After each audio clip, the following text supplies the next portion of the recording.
Ay, nako. Ano ba yan? Sunod-sunod na dagok. Sana mag-okay naman si Dado. Naalala ko, Mamo, si Princess. Paano ko kaya sasabihin sa kanya? Kailangan niyang malaman pa. Paano mo sasabihin? Ha?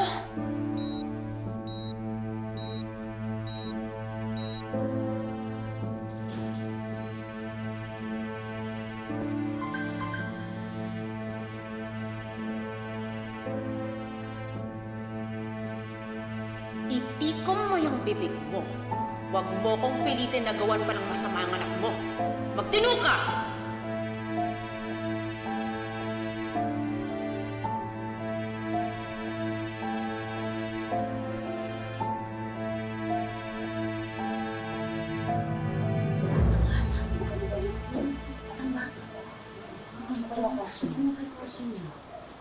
Ganda pa ng sayang.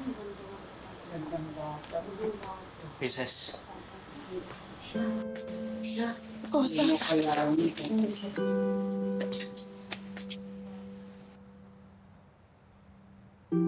Bakit ikaw lang?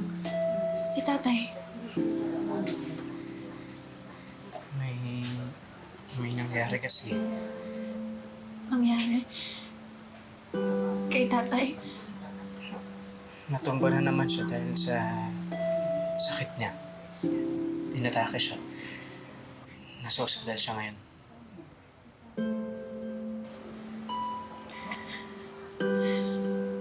Inatake si tatay dahil sa nangyayari sa akin ngayon. Hindi pa siya magaling eh. Hindi niya pa kaya yung sitwasyon na to. Kundi lang sana na lang ako pinaaresto. Kundi lang kami nagkahiwalay ni tatay. Hindi mangyayari to eh. Magsasamaan nila. Hindi nila iniisip yung mararamdaman ng ibang tao. Wala silang konsensya ko sa... So, tama na. Bumalik ka sa ospital. Alamin mo kung anong kondisyon ni tatay. Gusto kong malaman. Please. Paano ka? Okay lang ako dito. Huwag mo akong intindihin. Mas mahalaga si tatay. Huwag mo siyang papabayaan ko sa please.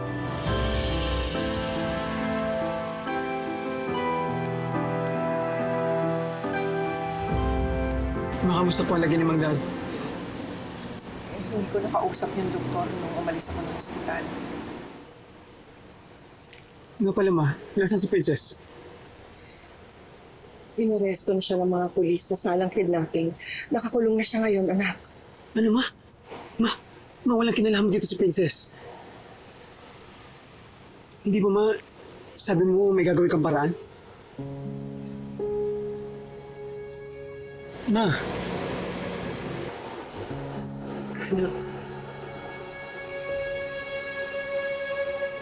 Mahal na mahal kita. Lahat gagawin ko, huwag ka na ma, kaya ko po ang sarili ko. Pero mas si Princess kailangan niya ng tulong natin. Ano po pwede natin gawin para makalaya si Princess? Hindi ako mangangako, anak.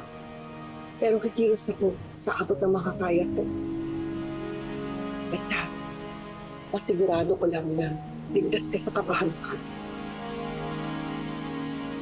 Sasabihin ko na yung totoo. Ma, teka, anong totoo? Tungkol saan?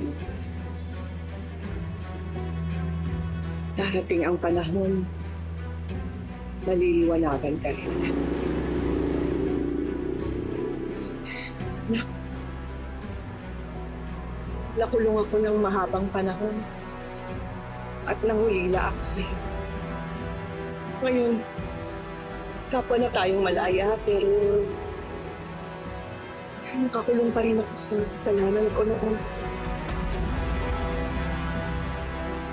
Nagpapalit mo ang baby ninyo? Ito na yung ganti ko. Ang anak ko ang papalakihin ni Raymond.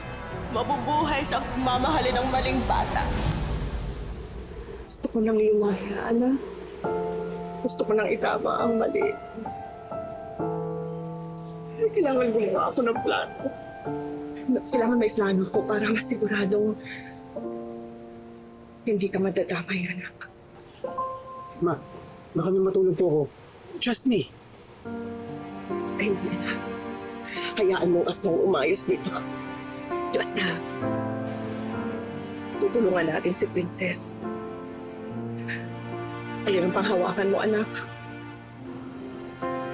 Pero, huwag mong kakalimutan. Ma, na mahal mo sa kita, anak. Na mahal kita.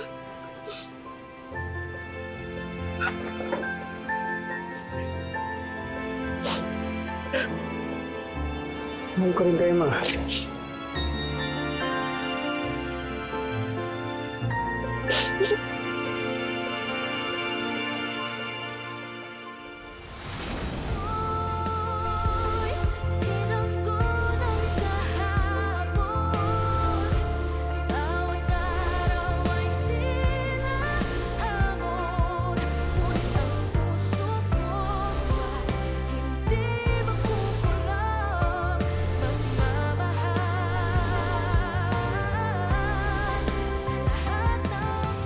Kung sino yung taong akala ko rin nakakaintindi sa akin, siya pa yung magpapahamak ng anak ko. Kasi nagpanik ako talaga. Akala ko mabubuking na yung scheme natin. Well, mabait pa rin si Maring Tadhana. Biro mo, sakto din yung pagpasok ng pusoy na yun sa eksena natin. Pakanalang nila ang lahat. Kailangan malaman ito nila, Charlene. Kahit pagsalitaan ko siya ng masama, ng masasakit, parang bumabalik sa akin yung sakit. Ako na nga yung kinidnap, pero hanggang ngayon kinakampihan mo pa rin yung kriminal na yun. Sa pagitan ninyong dalawa, mas naniniwala ako sa kanya kaysa sa'yo. How dare you, ha? Di ba tumigil ka na? Wala akong panahon sa drama mo. Hanggat nangako lang si Princess, ayoko na muna makita ka. Pinagsisisihan ko na pinapasok pa kita sa buhay ko. Sabi niyo baka hindi niyo ako mapatawad?